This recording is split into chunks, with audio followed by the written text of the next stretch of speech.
Welcome to the Idaho Business Podcast, the only Idaho podcast focused on providing profits for Idaho people. If you love our state and love small business, you are in the right place. We interview local legends, learn business, and have way too much fun doing it. You're listening to the Idaho Business Podcast with your friend, host, and all-around great guy and owner of New Clean Commercial Cleaning, Spencer Ward.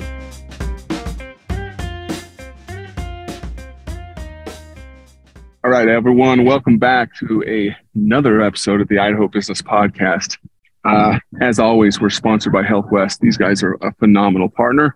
Love those guys. They are helping our community throughout Idaho with our general health. So just go give them a Google, find where they're closest to you, and see what they can do for you. We're also sponsored by one of my companies called New Clean Commercial Cleaning. And if we can scrub any toilets for you, if we can do any of your carpet cleaning or any of all the cleaning needs, it's on a regular basis, give us a holler at 208-254-7070. Those people that are watching the video today, I'm actually in Bear Lake, Idaho. Stay away from the Utah side because obviously this is the Idaho Business Podcast. But it's interesting, it's good that I'm here, number one, because I always preach, have some work-life balance and find time to enjoy time with your family, your loved ones. And then also there's time to work. Obviously, I'm going to spend a little time working with this podcast. I'm going to spend a little bit of time checking some emails later on today, but it's okay. I've planned for that, and that's how things are. Anyways, I was just thinking throughout this last week and really this last month about customer service. How do our companies fare when it comes to customer service? How do our Google reviews, our Facebook reviews, our Facebook recommendations, how do they do when it comes down to customer service? How many times do we get on a bid opportunity and someone calls us for, hey, can you give us a bid on this roof, or give us a bid on this building, or can you give us a proposal on this this account for taking over our account to be our lawyer, or whatever it is, and how often are we finding ourselves, hey, we're busy and we let it go on the back burner and we maybe forget about it. That should not be happening, people. Number one, honesty is the best policy. So when you do have people calling and asking for your services, for you to take that call and say, oh yeah, let me get this X, Y, and Z back to you at this time, hold yourself to those deadlines. And if we're not holding ourselves to those deadlines, what are we as a company? We make ourselves look like we are unprofessional, number one, and we don't know what we're doing, number two. So I've had this experience when I've dealt with other contractors within Idaho, and obviously, we're not perfect. There's been times that things have fallen through the cracks for us. Even I'm not going to stand here and tell you that my companies have been perfect, through and through. I'm just saying, what can we do to be better? So, as people call or you're presented with a lead, even though you're busy now, you got to remember you always have to be doing something to fill your sales funnel, because when jobs come to completion and you think you're so busy now, what happens if you don't have anything in your sales funnel coming up? Then your team is stagnant. Depending on what type of business you have,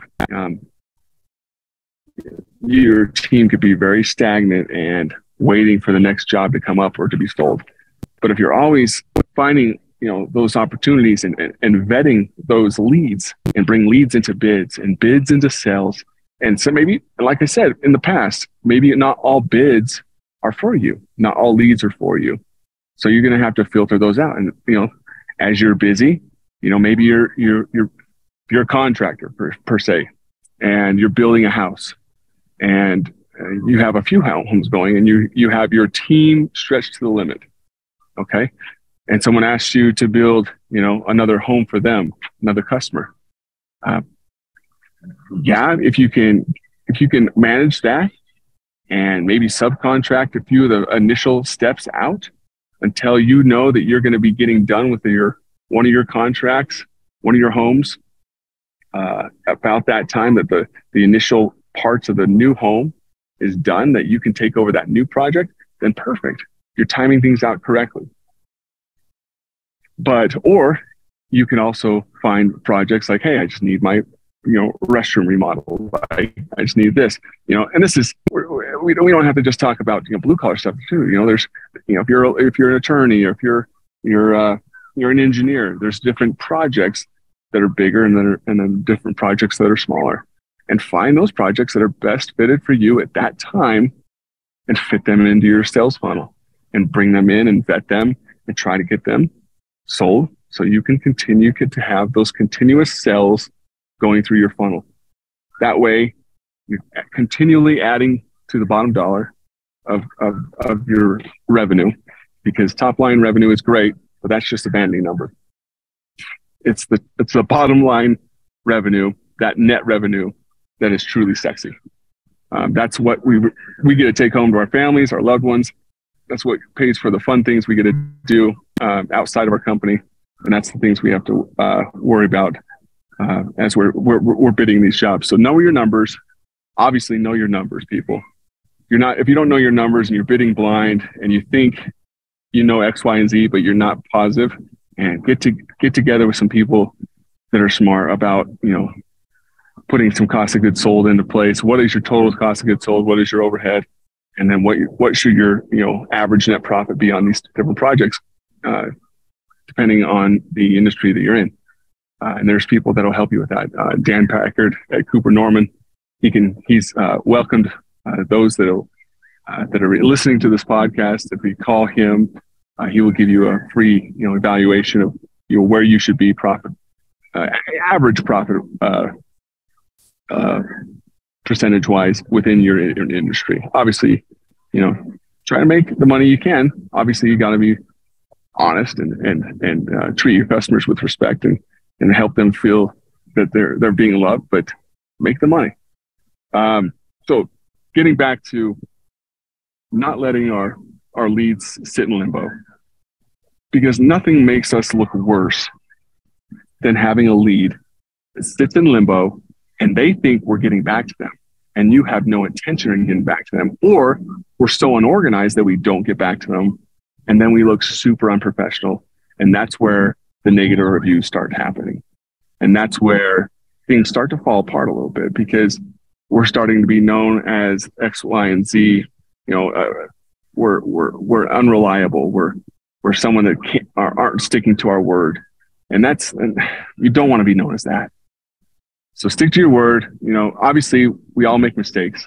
We all let things slip through the cracks, but that's where, I'm going off on different tangents, so I apologize, but I'm handling these different, excuses that I'm bringing up, of course, one by one. So if things are slipping through the cracks and you think I've got so much on my plate and I can't handle all this stuff, with all these new leads coming in and directing my team and all this other stuff, okay, that means you need a virtual assistant. You need a virtual assistant. You need someone to get your back, then slice some stuff that you need help with, and let that person help you with it. Okay? Don't be too cheap to try to keep all the money for yourself. Make yourself more efficient, which in return will make you more money in the end. So remember that stuff as we're moving on, because these are all the things I've had to learn in the hard way. So these are this is the subject I was just thinking about this last week, because I have been let down by some contractors just recently, and it drives you nuts. You try to give these companies business, and the customer service is lacking. So if you respond quickly and be honest, if you don't have the room to take on another job, be honest with them, saying, hey, that's not for me. That's not in my wheelhouse. Don't try to squeeze yourself into every little nook and cranny just because it's a job. Make sure it's going to fit you guys or gals and your talents and your abilities and your profit structure. Make sure it's going to fit all that. It's no use taking jobs just to take them, but also make sure you have the time to take them and you don't let anyone down. So I hope that's helpful. It's something that I've been just stewing on and just thinking, how can I be better? How can my companies be better with this and making this things that maybe slip through the gaps here and there less likely to happen. Obviously, I have a virtual assistant that's helping me.